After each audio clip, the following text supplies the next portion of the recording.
The wrong company can cost you more than just money. In this episode, we're giving an insider checklist on what to look for your garage door company. Stick around because we're going to help you avoid common traps and build confidence in your choice. Welcome to the Garage Authority Podcast. I'm your host, John Phillips, and returning once again, the king of customer service and making clients happy, Justin Tatum. How you doing, brother? I'm doing great. Yeah? I'm so happy to be here. Yeah. Yeah, dude. Listen, I feel like our today's subject is going to be like how to choose the best garage door company. I'm going to be biased, and there's going to be hate in the comments about us choosing ourselves as the best garage door company. But listen, other than just what we're doing at this company for clients, I think it's the brotherhood. And I think what I wanted to bring up, and I do it just because it makes you uncomfortable, is Thanksgiving Day football. Oh, man. Yeah? You remember that? Okay, listen, this is going to be us at the camera. I'm going to tell you how good of a friend Justin is because he will go above and beyond even when he's so uncomfortable and doesn't want to do it. Here's what I mean by that. Justin, how do you feel about any type of blood or broken bones or anything like that? Makes me sick even thinking about it. So this is what happens. Thanksgiving Day, we're playing football with the brotherhood and sisterhood at A1 Garage Door. You know, smart things, a bunch of grown men that need to support their families playing tackle football. What could go wrong? And it's really wet because we're in Phoenix and you have to keep the grass alive. So they basically flood the entire field. And I, of course, am 32 years old, so I don't have football cleats around the house. So I'm in my head, I'm just going to go barefoot because I'm faster barefoot. I'm going to show people that I still got it. And that ended up into me slipping and falling. And I put both hands out just like, and instantly when I hit the ground, I knew what happened. I felt it. I heard it. And I did my best to stay calm. I would say I handled it pretty well. I think that's why I was in disbelief that it happened because you were just so nonchalant about it. I instantly just grabbed my arm and I said, my arm's broken. I need to be taken to the hospital right now. And Justin came up to me and he's like, your arm's not broken. Your arm's not broken. You're going to be fine. And I held my arm up like this and just was in a half pipe. And I just watched you go, I watched you go like that. And still your mama bear instincts turned on. And just to watch you go from sick and about to pass out, but still trying to take care of me and get me into the truck and to help Red get me to the hospital, which Red's great as well. Another brother stayed with me the whole time. It was very funny. And I cannot thank you enough of how much I appreciate the turmoil that you were going through. Man, I try as hard as I can to like forget that happened. Very much like I love the birth of my kids, but I just wish that that's something I could block out of my memory, just the birth itself, because any blood, broken bones, throw up. any bodily fluid whatsoever. Yeah, anything like that I can't handle. So I'm glad that you're okay now. That makes me... Yeah, I'm just trying to convince my wife. I told my wife, I was like, I gotta... Because that happened on like the 5th play. I think I'd been there all of 10 minutes. And Thanksgiving Day, so my wife was not happy about it, rightfully so. Calling her from the hospital like, hey, I know you're cooking a Thanksgiving dinner right now, but I'm at the hospital. And I told her I got to get my get back. I got football cleats and I have to go redeem myself. Yeah, I hope you've been drinking some milk. That's all I have to say. Dude, all the milk. Chocolate. My wife's pregnant. I mean, we're having the baby like in less than a week. We have it scheduled. And we have been drinking nothing but chocolate milk for like 4 months. That's all she wants to drink. That must be a pregnancy thing because I'm not even kidding. We've gone through like 3 of the Nesquik tubs at our house. Mm-hmm. And Kate, I'm not even joking. She's putting like 6 spoons. Yeah. Chocolate in her chocolate. She just asked me if the syrup just... Doug, she's like, is this enough? And I was like, do you want some milk with your chocolate? Like, this is insane. This is insane. Listen, man, she's doing something I can never do, obviously. I can't handle warrior women, both of them. Don't know how they do it. You have an alien inside of you. Yeah. It's nuts. So I told her, I was like, if you drink as much chocolate milk as you need to, I'll let you do your thing. I don't know. Maybe I should skip out on it. Football season started, so I feel like Yeah, man. I hope that you're getting ready for, it was a pretty disappointing end of your year last year. If you don't know, Justin is a diehard Eagles fan, and I am from Kansas City originally. So last Super Bowl was a little hard to swallow. That was a rough one great. for us. It was great. It was great for you. It was great for everybody in the world. Everybody. I feel like that was the best thing ever. And I think my favorite part of this was just the fact that it's just another thing I get to rub in your face. Yeah, totally. Yeah, totally. The only thing this season is, did you see with the Swifties and Travis Kelce? Oh man, the engagement. Congratulations to those two. But what's very funny is, so being from Kansas City, little towns of 4,000, 5,000 people, what I thought would be promotions in the preseason, all of my friends and family are treating this like it's the royal wedding or something like that. It's like when Princess Diana got married. They're just going nuts over all this. Yeah, listen, I haven't seen anything more on my feed than this whole thing. Yeah. It's like the biggest thing in the world that's popping off right now. Do you think he's going to retire? I mean, if I was playing for the Chiefs, I would. So yeah, probably a good idea. That or request a trade. Request a trade? Yeah, dude, his brother did it right. His brother did it right, dude. That's all I'm saying, man. The Kelceys are the men, for sure. They're the best. Yeah, I wouldn't say that to his face, but behind this mic, I feel very comfortable to tell him yes, that. it's time. It's time. No, but that whether it's football, the camaraderie, everything that's been done at this company. Do you know how many people checked on me after I broke my arm? I mean, we have 400 technicians. By the end of the day, I think I got 100 texts asking if I'm okay. And not only that, I'm so proud of where everyone's at. Like on the last episode, we talked about your growth. And then even now, like you even done your own like men's health, like mental awareness with No Time for Nine, to where you're helping people promote. We got our friend like Colleen. She just finished her book, Two Worlds, One Hustle. Like everyone's doing like really big things and everyone's supporting each other. And regardless, to my point before on why I think we're the best company, the services, prices, operations, all that's one thing, but the people that I've gotten to work around and how much they're doing with their lives, not only on their job, but outside of it, it's an amazing thing. Yeah, and I mean, I think that makes you a better person, just being able to create something that's for other people. Yeah. And sharing that wealth of knowledge or that vulnerability or whatever it is. I think that's amazing. And, that's my goal with what I've done and what I'm doing is to just create that safe space. You don't know. Right. So I think that is something that's super important. And a lot of people get sucked into this trap of thinking that life is all about work, sleep, repeat, right? Like that's all you're doing is you go to work and you're at work and then you come home and you're at home. You don't have that break of being who you are. And we lose that creativity. And I really think that's what has made us unique and that's what makes us great. And I think that's why we are growing so much as a company because this company's not trying to take that away from us. Right. That's something they encourage because they know that's what makes us happy. And that's how you get better service because you have people who are doing things that they enjoy. They're filling their cup. Right. And I think that's probably the biggest piece. Like everyone thinks there's some secret to this company's growth. And it's really just right in front of your face. And I think it's relationships that we're trying to build with clients. Like my goal is I'm going to go out and help someone today.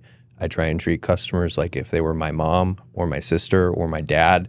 And I guess that brings it to the whole head point on why I wanted to bring you in today is how we choose the best garage door company if you're a client or the best HVAC company or this. We're garage doors, so we're going to focus on picking that. And I want to do this not being completely biased to us because I get it. We're not available everywhere or maybe we're not the best fit for people and that's completely okay. So today I just want to kind of educate clients on like what to look for whenever they're picking a garage door company. And I guess to start with that, what are the biggest mistakes that you see homeowners make whenever they're picking a garage door company for service? I think the biggest thing is shopping off of price. Big. I've been there myself where I've gone with the cheapest option because I don't want to invest a lot of money into whatever it is I'm doing. And it's very rare that you're able to maintain that level of quality with a lower price. At some point, you start to lose quality when that price goes down. Right. And it's just understanding that. And for some people, it's fine, right? They're okay with that, and that's great. But you have to know what it is you're getting. And if you're solely looking at price, you're not looking at reviews, you're not looking at the tenure of how long the company's been around. I think something, that A1 has really put me on is Glassdoor.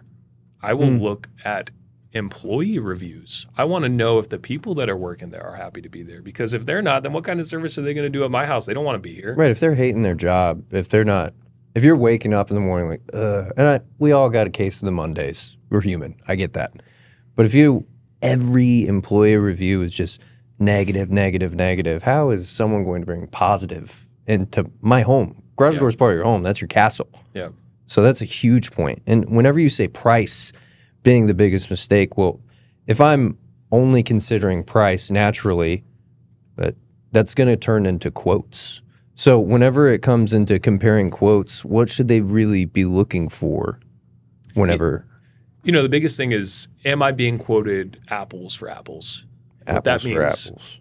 Is company A giving me the same thing that company B is giving me? You have to look at the line item as what they're quoting you for. Right. Understanding the scope of work. What is it going to involve? I know that garage doors aren't something that a lot of people care to know about, but when I go out to a home as a technician, my whole purpose of being there is to give you so much education that if something happens, you have a good idea of what's going on. Right. So that way you understand what's going to happen.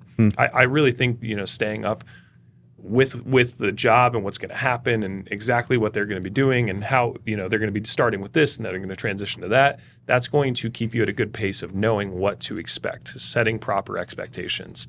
I think another thing too is, has that company been around for long enough that whatever warranties they're going to offer you, they're going to be able to stay around to honor? Right. Because your warranty is no good if that company's in Mexico on vacation and they can't get to you for 2 weeks. Right. Your LLC says March of 2025 and you're offering me lifetime. Yeah. We need to really kind of hammer in like, okay, is this a forever home? And if it is a forever home, great. Choose a forever company. Right. I mean, that's why you look at companies like Don's or Garage Door Doctor that have been in the area of, those guys are in Houston or Denver or those places. And yeah, been around since 1987. Yeah. Probably pretty good bet on the lifetime parts. Yeah. Probably a pretty good bet. Yeah. Yeah. And also, are they giving me lifetime parts? Right. We talked about that on the last episode. Making sure that the parts match the warranty. I think that's another big thing as well. Right. And then during that, so, I mean, there's price, but then ultimately, whether it's, you're going to have to buy, we're going to have to sell something, whatever company you come out to, whether it's the sell of the product to you or the installation of the product. What do you think are the biggest red flags that clients can pick up during that process? If the guy comes out and he's super quick, write you a quote, not taking measurements, really not understanding, again, that scope of work as to what he's going to be doing. If he doesn't look prepared to be there, I know it seems really simple. Yeah, I have a 2-car garage. Can you give me a quote for a 2-car garage? Well, how much headroom do you have in there? Is there any framing that needs to get replaced? I really need to get in there and inspect. So that's the biggest thing. Is he inspecting my garage? Is he inspecting what he needs to do? Because the last thing you want is to sign that contract and get hit with something you didn't expect. Right. Oh, hey, I didn't know that this was cracked and we had to replace it. I didn't know we did a misorder because this measurement wasn't taken. Right. Are they going through all of those steps to make sure it's getting done the right way? It might seem like overkill, but there's that saying, measure twice and cut once, right? Yeah. I think another thing too is when they're coming out for the install, is it the same company installing? Ooh. Are they subcontracting? Subcontracting it out. That's a good one. Now, as far as whenever it comes to the values and quality, right? Going over price, you're going to pick what you're going to pick. We know the apples to apples. How you as a consumer or someone that is to receive a service, what do you look for as far as quality? And how can you tell that a company, whether it's the Can-Ams that you're into, how can you tell and what do you look for in a company to find out if that quality and that value is integrated in the company's culture itself? No, it's a great question. The biggest thing I'm looking for is the presentation. Like, how does it look? Okay. Right? It's funny because we like to talk about restaurants and doing a comparison with that. The difference with restaurants is I've been to hole in the walls that I would never walk into before, and they have great food. But if I have a contractor coming to my home and his truck's a mess, he's not taking care of his things, there's trash everywhere, dense, he has a magnet on the side, that's a red flag to me. This guy isn't branded well. He probably isn't putting that much effort into this because he doesn't care. So what kind of effort is he putting into my home when he's working on it? I think that would be the biggest one right there. Yeah. And then as far as going back to more like garage door base, what do you think as far as a garage door, the service portion of it to a client? There's good, and there's a lot of good companies out there. There's also great companies. What's the difference between the good and the great as far as the service in the garage door industry? Yeah. The biggest thing is a majority of the time, you're going to get great service when they're there. Because they want to do business with you, right? Great service when they're there. Great service when they're there. But what happens when they leave the home? Are you able to get a hold of them? Is it going to be quick? How was the response time for getting them out there in the first place? Right. Right? You have to kind of take that into consideration. If it takes them a week to get out there, yeah, I understand being overly booked and whatnot, but how quick are they going to be able to get out if they're not going to be making any money on it, right? What if there's a warranty problem where they have to come back out and the company isn't going to be making anything? Yeah, are they going to do that same day or at least next day, or are they putting you on the back burner for 2 weeks? 100%, yeah. And how is that interaction with the customer service representative that you're speaking with? I like to really dissect everything, from the person who books the call to the person who runs it, to the person who I might have to speak to if, their dispatch team, if he's running ahead of schedule, if he's running late. How organized does it seem? One thing that we offer that I think is amazing, you get a text message when we're on the way telling you about who we are. Well, yeah, the BIOS. That's setting that expectation as to like who's coming into your home, Those are all these extra steps to just show you that we really do care about the quality of experience you're getting. Yeah, man. I mean, I know that we know about us and what we do, but I'm sure that we have family members, right? So let's think about Kate. Let's think about your mom. If you had to give them one solid piece of advice before hiring someone to do a service, like what advice would you give your own family member? Just how did you get that experience from him that made you feel comfortable? Trust your gut. Right. Did you like him? Trust your gut. Trust your gut. Did you like him? Did you like him or her? Did they come out and give you that experience that made you feel comfortable enough to want to do service with them? Because I feel like sometimes we're pressured into making a decision when things are urgent. Well, the urgency is great, but let's think about, do I trust this guy? Would I let this guy into my house? Dude, trust your gut.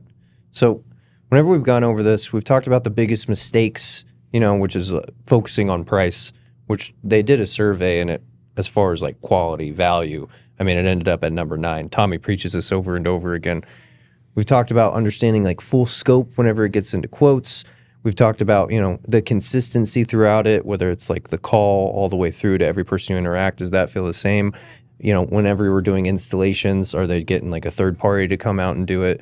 And we've even broken down just to trust your gut. However they made you feel in that, like I think a big mistake that we have in the home service or just service industry is people think that I, am able to just go into a garage and I can say fancy words in this pattern and I'm just going to make everybody love me. People are not dumb. Yeah. Homeowners are not dumb. People are not dumb. And I really, really, really, really, really just want people to, what you said, trust your gut. If you feel any inkling of uncomfortable, one, don't do it. Or if you want to, bring it up to that person. Yeah. And if they can't ease it when you've said, I'm uncomfortable, can you make this better? It's not the company. Yeah. It's definitely not the company. Yeah, trust the vibe that you're getting from the people. And then also just know, like, what are their intentions behind what they're doing? Are their intentions to truly help me? Yeah. And if they are, great. That's fantastic. And how do you know that? They're asking you good questions. They're trying to get to know you. They want to understand what the use is for. Right. If you have a guy coming out and he's quoting you for something he knows nothing about you, how does he able to quote you the right way for a product that's going to fit you? It needs to be custom tailored to you. Right. That's why we do packages, options. If you want the minimum thing because you're moving out of the house in 2 months, great. Cool. Go with it. I'm still going to show you everything, but it's kind of have it your way right now. 100%. Full scope. Yep. That's our entire job. I'm curious for the audience, what are you guys looking for whenever it comes to any home service? Garage door, HVAC, plumbing, electrical. What are you looking for? Leave it in the comments and maybe you can help someone else too. Is there anything else we might have missed? Because this is good stuff, man. No, I really think that's the biggest thing, is just understanding the difference between price and cost, right? Price and cost. The price is what you're going to be paying today. The cost is what you're going to be paying over the time that you're in the home. You know, a lot of times companies are going to come in and they're going to show you their cheapest price. But it's knowing what that cost is eventually going to be. And through education, that's simple to understand, right? Asking them, how long is this going to last? How many cycles is this? Just knowing, you know, kind of how in-depth things can go. Because as a consumer, as a homeowner, before I got into this industry, I knew nothing about garage doors. I knew nothing.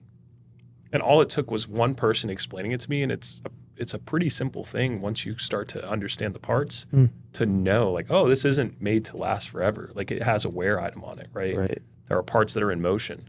This has a purpose for this. This has a purpose for that. Those small little things can give you enough education and enough confidence to just feel more comfortable with making a better decision. Yeah, dude. Price versus cost. I love it.